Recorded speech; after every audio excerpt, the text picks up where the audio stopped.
ABC recently released an article on residential care of youth in Australia, saying that they welcome more money, but they need to provide young people with a more stable home. Like usual, the ABC are neglecting to look into the facts, so let's dig into that now. Welcome to my cast. Okay, so the cast was titled Youth Residential Care Funding Welcomed, but advocates say it is more needed to provide, there is more needed, it should say, to provide young people with a stable home. So they had a case study of a young girl who had, a tragic upbringing, and I wouldn't wish her life on anybody. But all cases have individual circumstances, and we probably shouldn't be painting everybody with one brush here, but we know that that's what the ABC like to do. Paige had a typical background. She had multiple foster homes. Sometimes that resulted in her moving into a resi care. I'll give you a bit of an idea of what resi care is in a minute. She stated herself that foster carers usually prefer younger kids because they can shape them or control them into whatever they want to be.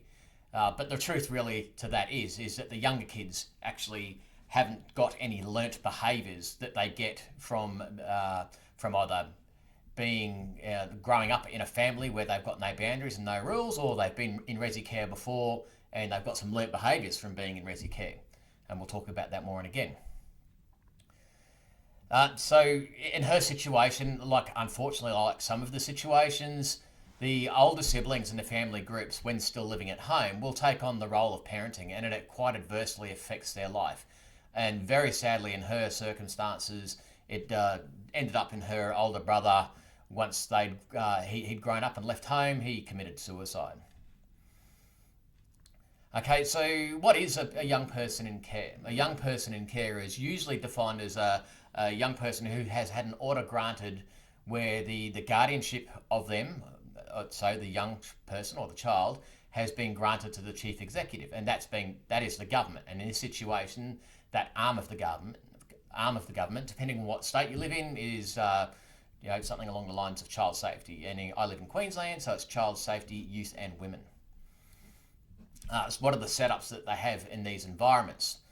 I'll talk a little bit more soon about the different types of or definitions of being in care, but from my experience working as a youth worker in residential care, the setups can vary quite dramatically. It can be in a home, a family home, a proper home that's usually privately rented through the service provider, and it'll be a 3 to 4 bedroom home.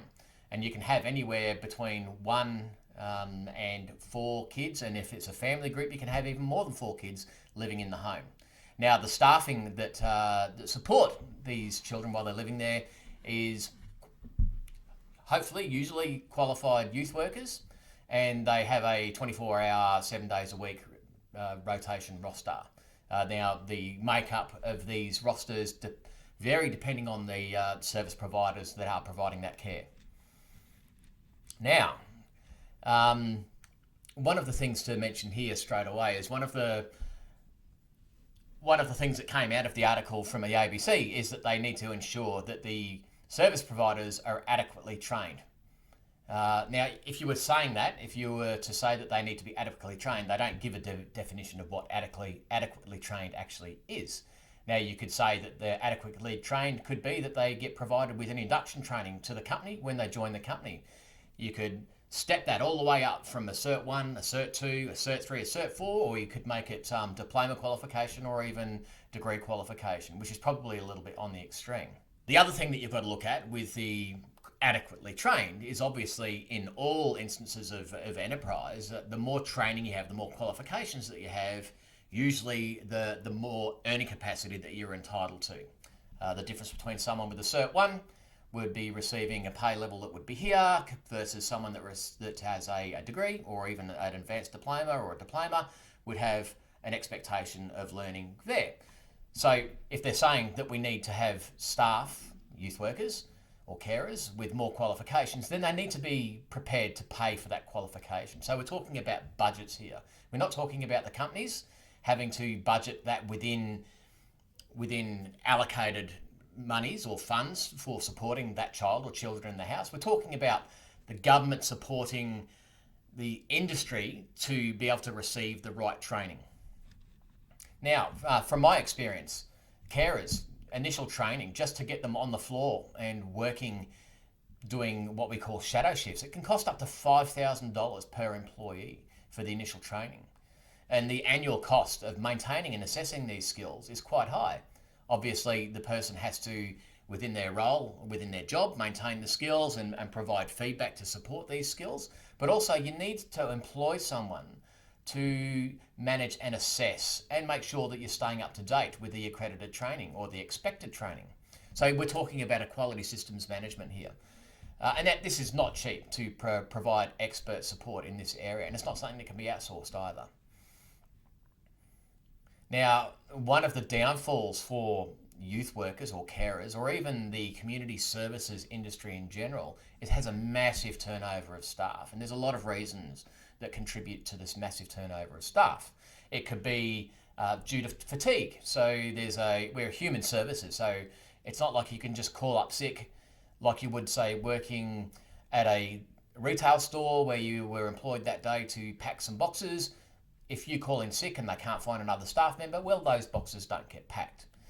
If you're a youth worker working in a house where there's an expectation that you turn up to shift and the young person that you're working with is expecting you to be there, you just can't call in sick. There needs to be someone to come in and replace you. So there's stress or there's pressure put on the workers to not call in sick unless it's absolutely necessary.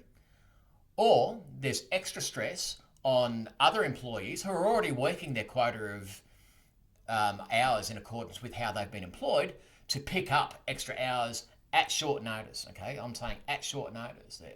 And for obvious reasons, the majority of the time, the best people that make good youth workers are people that are parents. So you're talking to people that are at least, probably 30 plus, that seem to have that connection with the kids because they are parents themselves. They have previous parenting skills that they can use in collaboration with the skills that they get taught through whatever professional training that they attend or achieve. Now, other things that can affect how a house runs, there can be a mismatch of young people in the house. So not all houses only have one young person in there. As I've spoken about previously, they could have one up to four, or if it's a family group, anywhere up to 6 or 7 in the house at any time.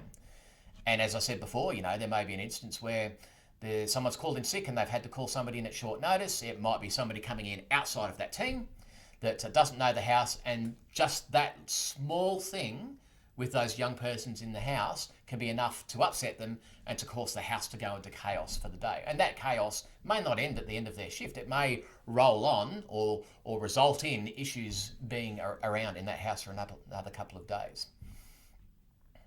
Now, I spoke earlier about that there's different types of residential care, or when we're talking about the guardianship that's handed over to departments.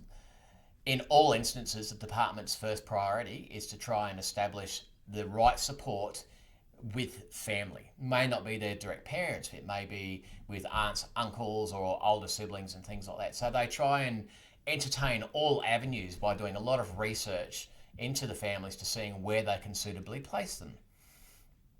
And most kids in care are in that arrangement. The higher percentage of them are actually in kinship care rather than residential care, and I'll talk more about those statistics in a moment. Now, there's concerns throughout all of the states in Australia. There's concerns about the level of care provided. And the truth is that the level of care provided is directly related to the funding provided by the appropriate departments in each state. So for, as I said before, for Queensland, it's Child Safety, Youth and Women, and whatever you have in the other states. Yeah, there are some concerns about some care providers that are getting paid adequate money and not providing the right measure or amount of care, but all states have processes in place for monitoring and reviewing these service providers, and they have mechanisms in place that, it's not like the 3 strikes you're out, but they have something similar to that where they might do something that might be perceived to cause harm. They've got to submit a written report of an investigation they've carried out, and the department in certain circumstances may choose to conduct their own investigation if they warrant that there's been enough harm being committed.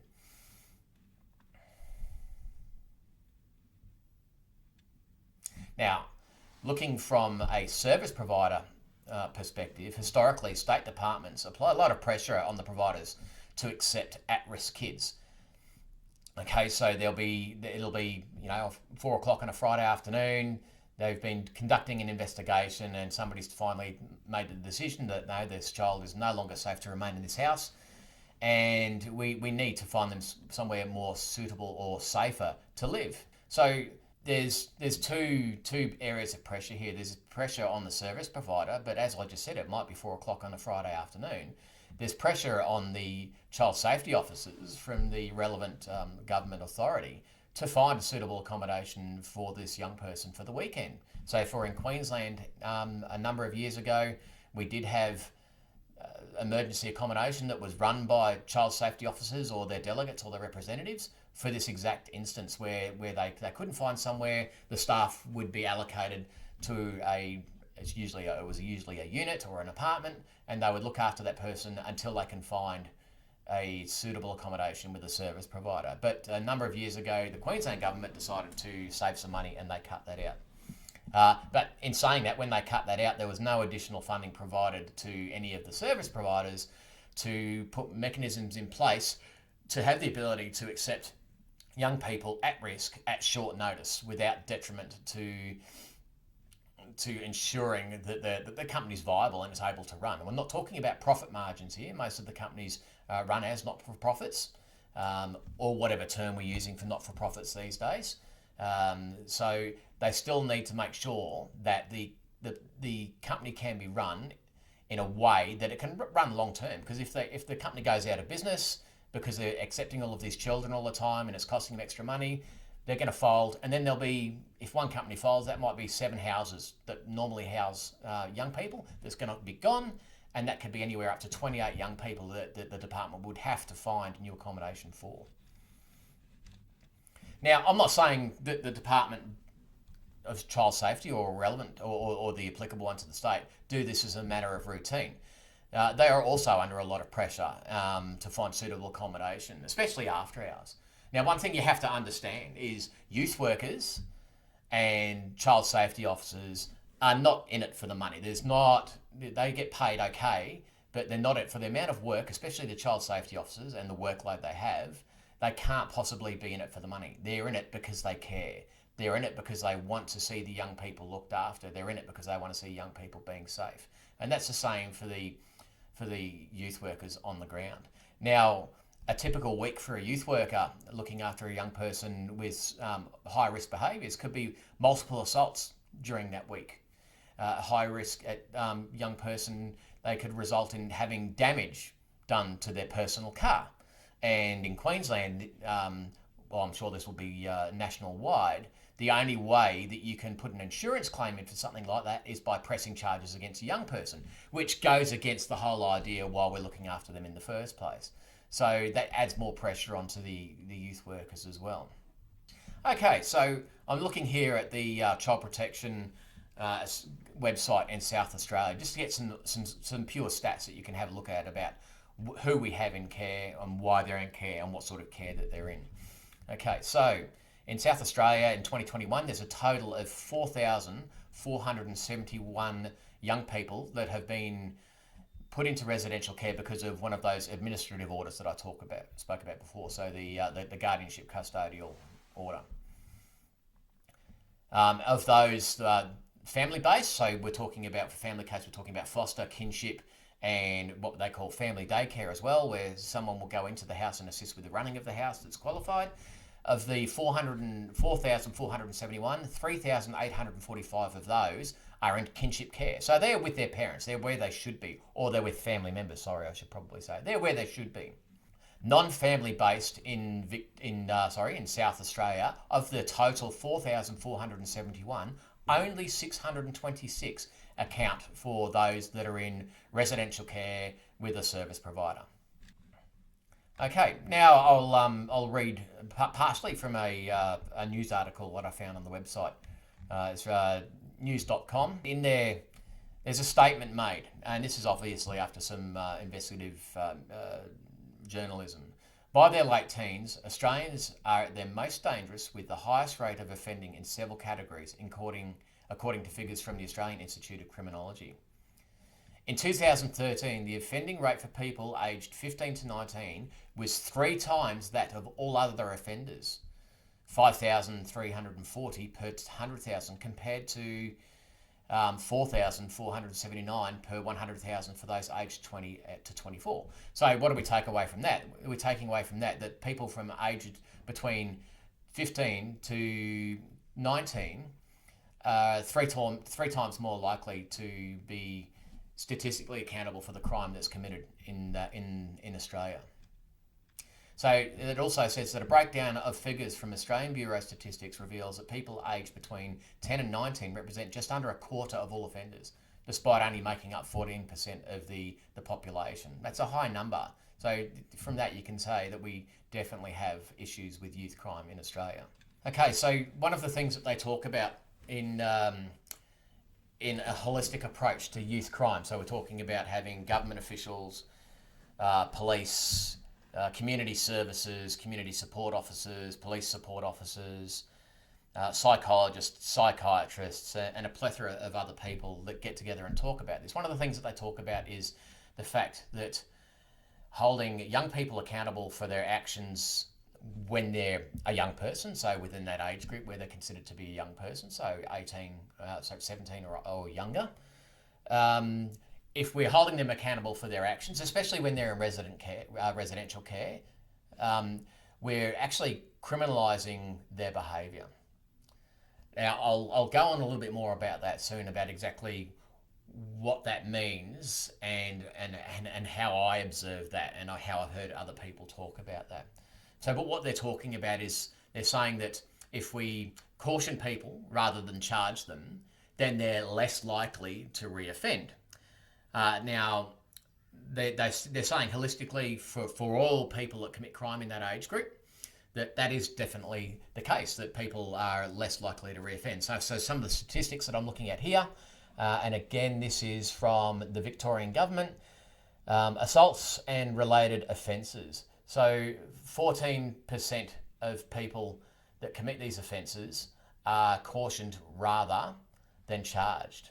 So of those 14%, when they're only cautioned and not charged, there's only a 20% chance that they're going to reoffend.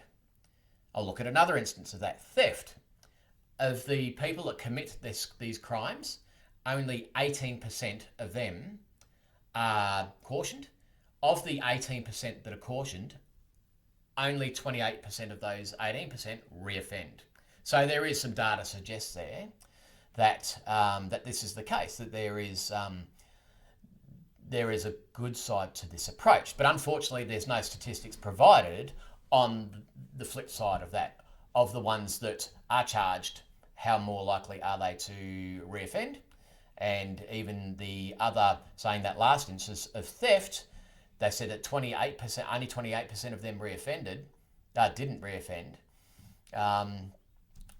Where's the story on the other side of those stats? So it's good information, but it's only telling half of the story. Okay, so I just spoke before about criminalising their behaviours. So the approach for this, and especially in residential care, so we're talking about kids that are under guardianship, the words about criminalising their behaviour is thrown around a lot. And there is instances where this is applicable. So in instances where this is applicable, you're a youth worker working in a house with 2 young people, and one of the young people has had a bad day, comes home from school, punches a hole in the wall and swears at you and threatens you, which is quite normal behaviour, unfortunately, in resi care. Some companies will actually routinely, because of the property damage, press charges against that young person. Now you think about it, if you're a parent and you've got kids and they have a bad day, they punch a hole in the wall, would you call police? No, you wouldn't call police. You would deal with it within the family unit. You would have expectations in place, and hopefully your child would be aware of these expectations and they would be expecting some sort of result to come of this.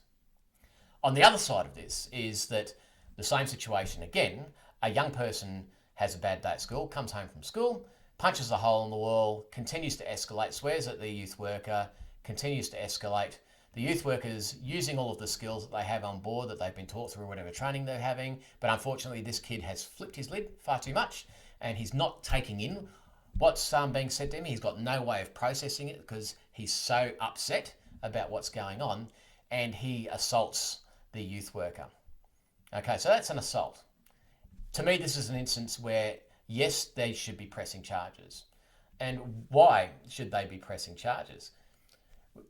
All governments spend probably hundreds of thousands of dollars every year talking about emergency services and the fact that that we need to respect them. And there's no excuse for you as a recipient of their care to be assaulting them. Absolutely no excuses for it whatsoever. I can't see how this is any different. Youth workers do not sign along the dotted line to get assaulted. So if that happens, they should be pressing charges. Another valid point to mention here is that another thing that happens quite often is when a young person is escalated, they will cause damage to property, and they do it in the house all the time. Now that the companies with the property damage, the company that I work for didn't press charges unless it was something that was ongoing, continuous, and was happening all the time. They factored that into the budgeting and they absorbed that within the company. On the other side of that is that the youth workers have to get to work. They have to arrive at that house to conduct work, which 99% of the time involves them driving their personal car. So here we're talking about property damage again. So the young person comes home from school, has a bad day, flips his lid, punches a hole in the wall, swears at the youth worker, goes outside, grabs a rock and scratches the paint all down the side of the youth worker's car. Now, the youth worker shouldn't have to absorb the cost of getting that fixed. And you might say, well, they've got insurance. That's what insurance is for. So for all insurance agencies or companies in Australia, if you are wishing to make a claim of damage via another person to your car, you need to have a police report submitted. And in this instance, the only way to have a police report submitted is by pressing charges. And I'm pretty sure I've already mentioned this. This doesn't marry up with the environment that we're trying to provide for the young people. But I can, just using this as an explanation of some of the complexities that service providers and youth workers face in the workplace when they're working with these young people who have got obvious trauma and traumatic backgrounds. Okay, so money and budgeting to try and fix this is governments, just to give you some examples of what the government is spending money on. Budget highlights include $196.5 million over 3 years for intensive family support services to continue early intervention for families and parents. So this is a great idea. This is empowering parents and relatives and siblings in the house to be able to provide the support needed to get their loved ones through these times of crisis and trauma. $45.5 million over 3 years for family and child connected services that help families to get the right help at the right time, very similar to what we've already spoken about. $24 million over 3 years to support foster and kinship carers through non-government organisations. Again, money well spent on empowering people and places where they live to make them as homely as possible and safe as possible as well. $14 million over 4 years to implement new and enhanced initiatives under Our Way, which aims to eliminate the disproportionate representation of Aboriginal and Torres Strait children by 2037. Now, I have a personal opinion on this. Why are they use the word disproportionately represented in this system? Is because they're disproportionately abused in their homes. They're disproportionately not supervised by their parents. They're disproportionately allowed to walk around and do whatever they want whenever they want. And they're disproportionately learning behaviours through their life on the streets that lead to lives of crime. $2.5 million over 3 years to enhance the Next Step Care program. So that's talking about people transitioning into adulthood, which is a good idea. So they might have been experiencing real issues when they were younger in the system, but now they're 16, 17, usually 17, and they're looking at transitioning into being an adult rather than just going from being in a residential environment where they've got 24-hour care. They'll move them into an apartment and someone will intermittently come into the house to provide them with support where it's needed. And $9.6 million to aid in legal services to help young people be represented. We've spoken about a fair bit today, and I guess where do we go from here? How do we How do we? I've spoken briefly at the start about the story from the ABC, and its very left-sided approach to kids in care, without really telling the whole story, which I've told you the whole story now.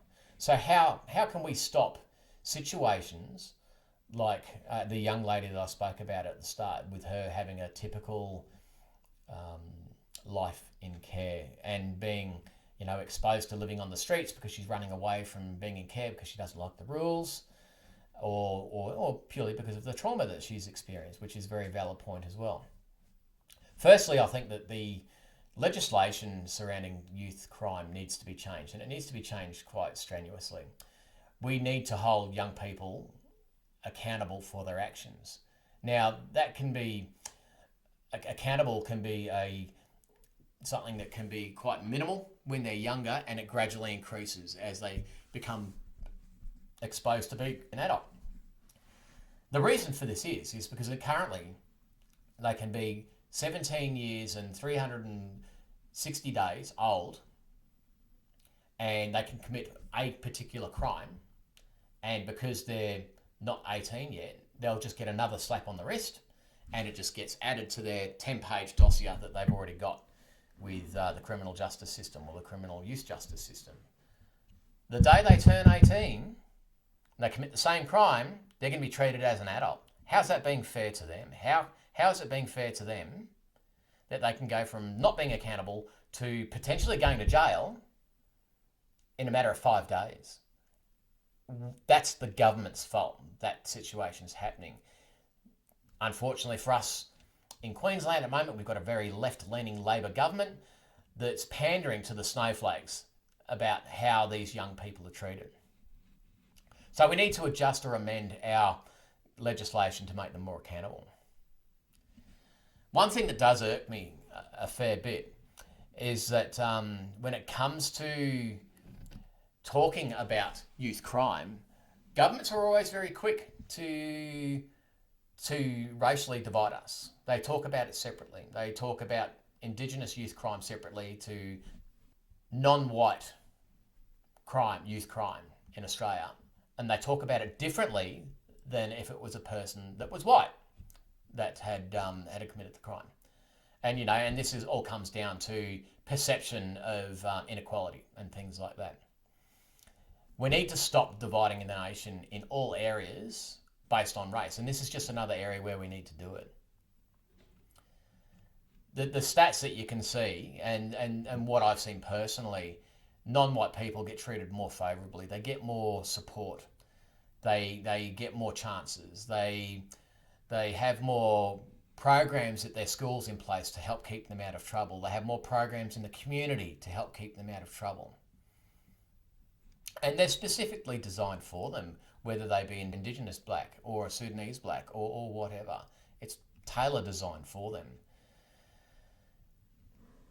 So they have spoken about, and I spoke about some money, the governments were looking at spending money and where they can improve things. And we have seen a gradual improvement in one area, and that's the number of child safety officers that are supporting the government in these areas.